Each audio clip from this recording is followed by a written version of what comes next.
Hi, I'm Dana, and today I really wanted to go over some more autistic headcanons because there's a lot of other people that have made videos like this that I've found really interesting, so I'll link them down below. I hadn't watched that many when I did my last video, which is why I didn't mention any, but then someone commented that they'd made one and I was like, well, I need to watch that, and then I ended up going down the rabbit hole of watching like every suggested video that came up. So now I have a bunch more headcanons and I really want to talk about them. So first we've got Ryan from Doctor Who, because I really wanted to include the Doctor, I won't lie to you, but I don't think the Doctor counts because the Doctor's an alien, not autistic. It's not the same thing, you know, the Doctor's not picking up social cues because she's not from Earth, not because she's autistic. Whereas Ryan is autistic as hell. The boy is missing social cues like left, right and centre. He's clearly like struggled through school and through finding jobs and stuff, which like didn't we all? That's relatable as hell. He's dyspraxic, which is, you know, fairly commonly alongside autism. There's just a lot of little parts of his personality where I'm like, that's autism. Hating the change of like he obviously doesn't have an issue with Graham. He likes Graham enough, but he doesn't fully accept him as his granddad, which is obviously lots of other issues too. Some of it's the change and the fact that he's autistic, absolutely, for me, I think. And I think that's also part of why he works so well as a companion, because he's got that strong sense of justice and he knows the way that things should be and he tries his best. And he doesn't always succeed. Ryan is sometimes a little bit useless, but I still really liked him and I still think that he's autistic and great. My next one's one that I haven't seen on any other list though, and that's Villanelle from Killing Eve. I think that she's very, very autistic, and I think that people aren't noticing it because she's been trained to be an assassin. So a lot of her autistic traits are sort of coming through in a very, this is how she's trained to be, this is what she's supposed to be. When I don't think it all is. I think some of it's the autism. You feel me? The way that she hyperfixates on Eve, that the person as a special interest, you know, it's a creepy way of being autistic because we're all different and some of us are creeps. But like, I see a lot there. You know, the way that she's able to just sort of like not have empathy for the people that she's killed, predominantly because they're bad people. So again, it's a strong sense of justice. She clearly has a very strong sense of loyalty to certain people and not at all to others when she knows that it's not the right type of justice. And because she is a little creep, obviously murdering people's also have a special interest. She loves that shit. Like, she clearly really like enjoys being able to be creative with it. And, you know, not a good person to like be friends with in real life, but in the show I'd want to be a bestie, I relate. But I think also the way that she turned to the church, you know, I think that if you really got into it, I think it's probably quite a shared experience that when an autistic person doesn't really know where to turn anymore, we sort, especially if you don't know you're autistic, to be able to like try and get that type of help, you sort of turn to like groups. There's got to be somewhere I can belong, right? So I'd better find that place that I belong. And that's so what she was doing with all the religion stuff. I saw through that.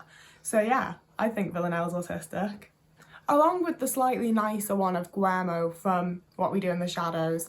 No one seems to have watched this show, so if you haven't, get on it. It's so funny. The movie is also very good, but I prefer the show. But Guillermo's Nandor's little familiar who just sort of follows him around and does his bidding because one day he will then get to become a vampire, apparently. And I just see a lot of autistic traits in him. You know, the extreme loyalty, like he's been doing this for 11 years waiting to become a vampire.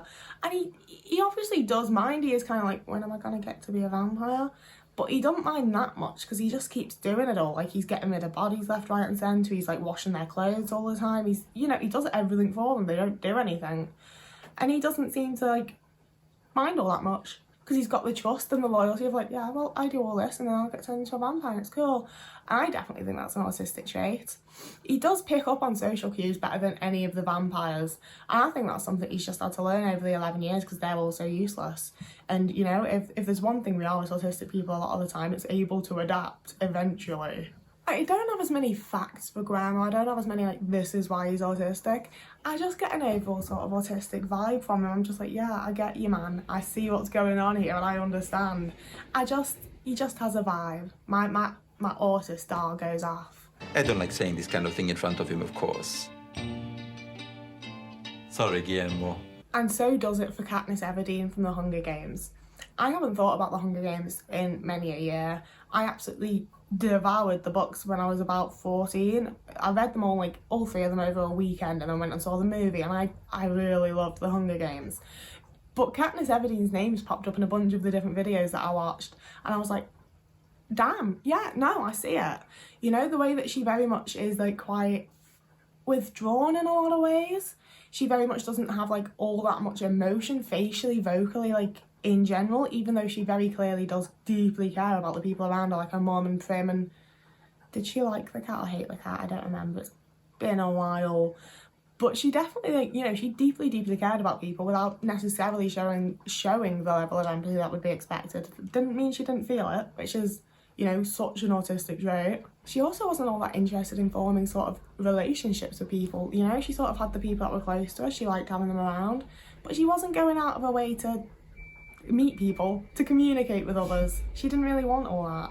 Again, as with like everyone else so far, very strong sense of justice. She knew what was right and she knew she was gonna fight for that. She was very like outrageously good at a few things that she like put the focus on and probably hyperfixated on and got a little special interest in. You know, she's autistic. And one that was mentioned in my last video by one of you guys was Bella Swan. And that was another one where obviously like I had my Twilight phase, but I'd never really thought of her as being autistic at any point. I was just like, yeah, it's Bella, she's like awkward and quiet.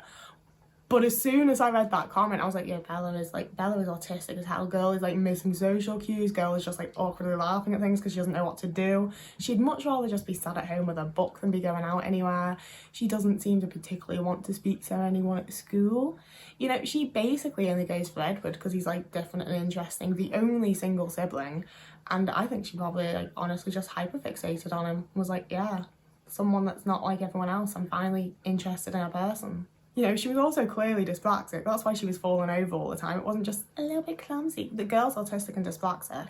She was out here, was it Pride and Prejudice or Wuthering Heights? There was some like classic novel that she read over and over and over, and if that's not autism, I don't know what is. We've all been there, right? That wasn't just me and Bella Swan. We've all been there. And having put some thought into it, I'd also argue that Renee's neurodivergent. I think she's probably more likely like ADHD, but Renee, her mum, is not a neurotypical. I don't think Charlie really is either, but Charlie might just be really chill. I'm not sure.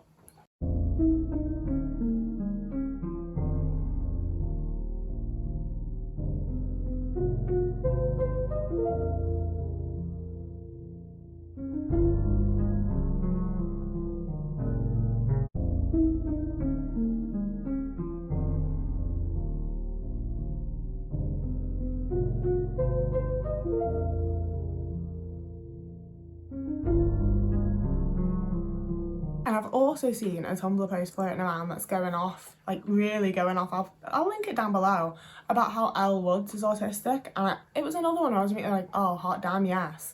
Like, gal is going, she's got her special interest in fashion. She knows everything about it. She knows about like stitch patterns and stuff, you know? It's not just I like fashion. It's that she's obsessed with knowing like everything about it. But the moment that she sets her mind on something else, she's gone, that's done. It's over. Autistic trait right there.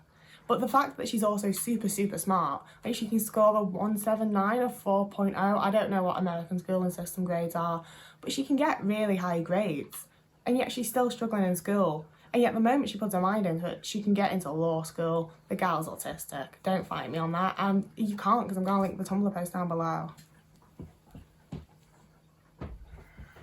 And finally, my very last one is Lily from Sex Education, and I've spoken about her before on other platforms because she's one of my favourite characters in the whole show. She is so weird and I love it for her.